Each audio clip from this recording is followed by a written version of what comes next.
Elizabeth, thank you so much for joining us today. My name is Reyna Harvey. I'm a broadcast journalist out here in the Bay Area. And today we're featuring Elizabeth Hanna for our spotlight interview on first generation college students who are thriving as professionals now. We are so grateful to have you. So the first question we'll ask you is, what's been the greatest asset that you have used within your professional journey because of your experience as a first generation student? Reyna, thank you for having me. Yes, Elizabeth Hernandez Hanna.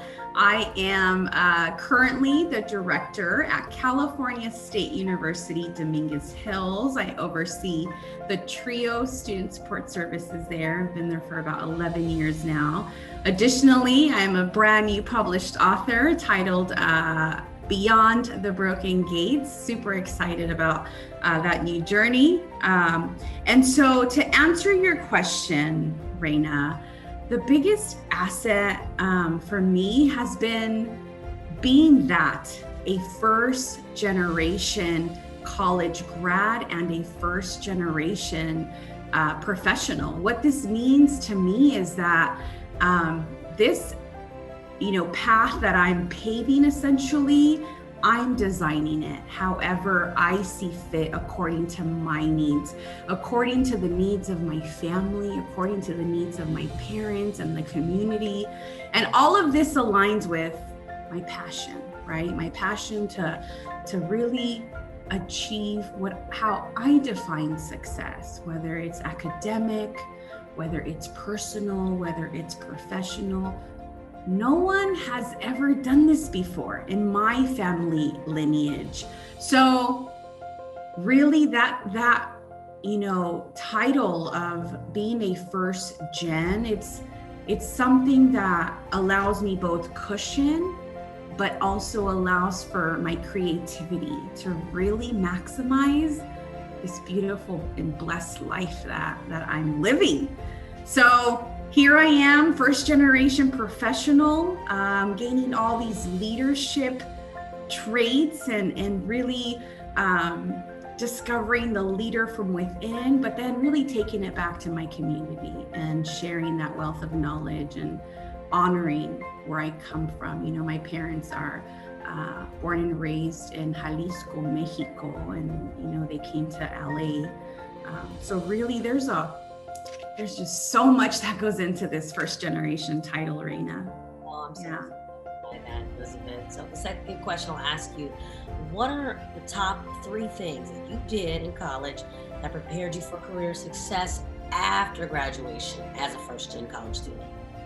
Yeah, so, graduating college is both exciting and nerve-wracking, but 3 things that I did after I graduated was definitely this self-talk, self-motivation skill, right? That I really had to bring up 10 notches.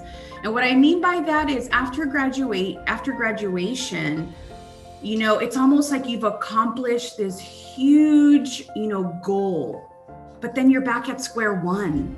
Where do I go from here? What do I do? Well, the beautiful thing is that I told myself what I need to do.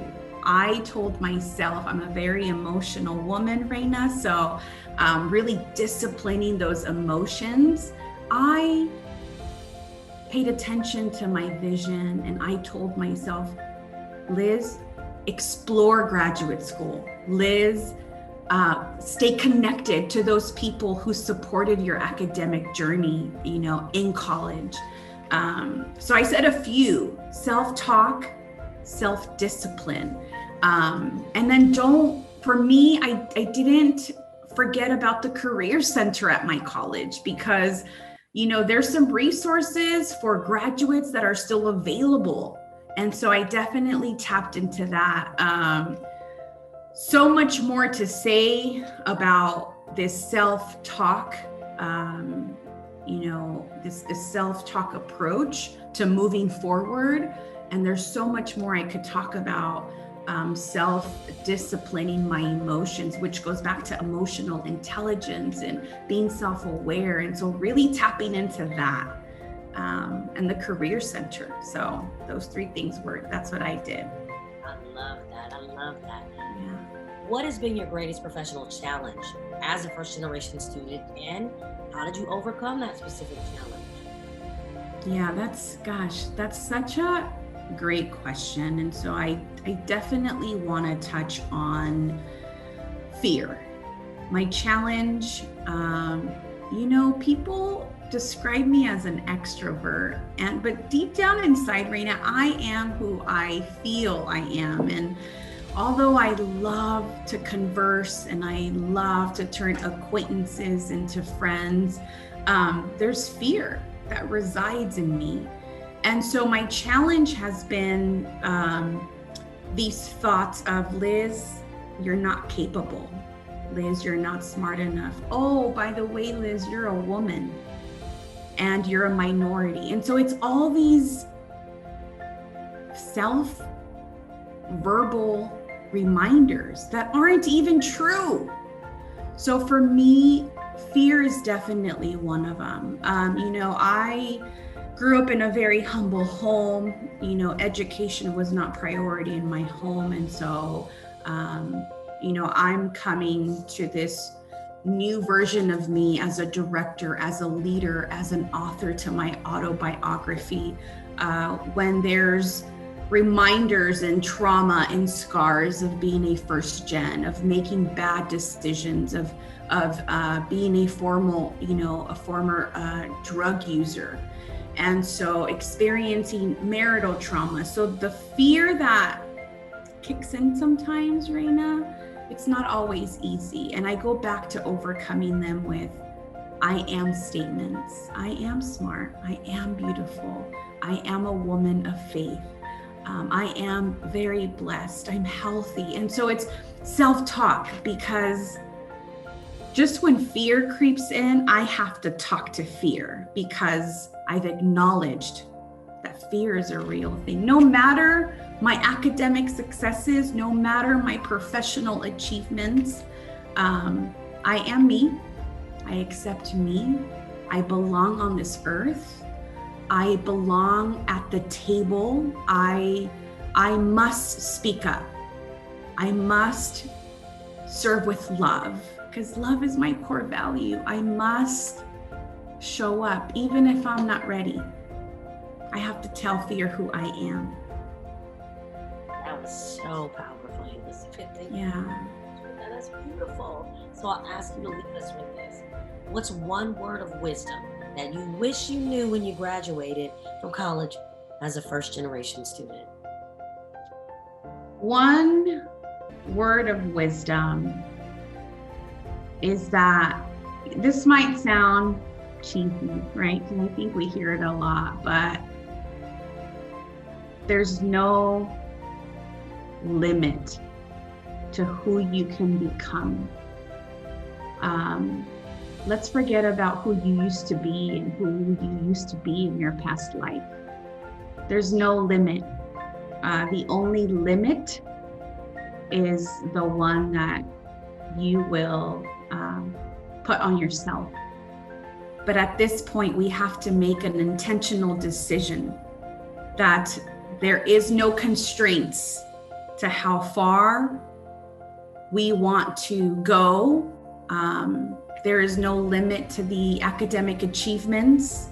There is no limit to the professional milestones. There's no limit. And everything I'm saying, I learned at this very powerful conference called the Circle of Change Leadership Conference. This vision that we see in our mind and that replays over and over and over again should not be ignored, because at this point in my life, like I said, and all the hardships that I endured, growing up and as a single parent now, there's still no limits, and I refuse to ever put limits. If anything, it's more about the risks that I take And the way I roll, Reyna, I have to always, document that vision, say a quick prayer, and I make a move and we go. And this is this beautiful life adventure. So no limits on me, no limits on you. Take a risk, be happy, be grateful. It's not going to be easy. The struggles are real as a first gen professional. But I think refocusing on the good and the greatness that can happen, that's where our energy needs to be invested. So, yeah. I felt that on a deep level. Elizabeth, thank you so much for sharing your powerful journey. We so appreciate you taking time out of your day. Thank you so much, Elizabeth. Thank you, Reyna. Have a great day.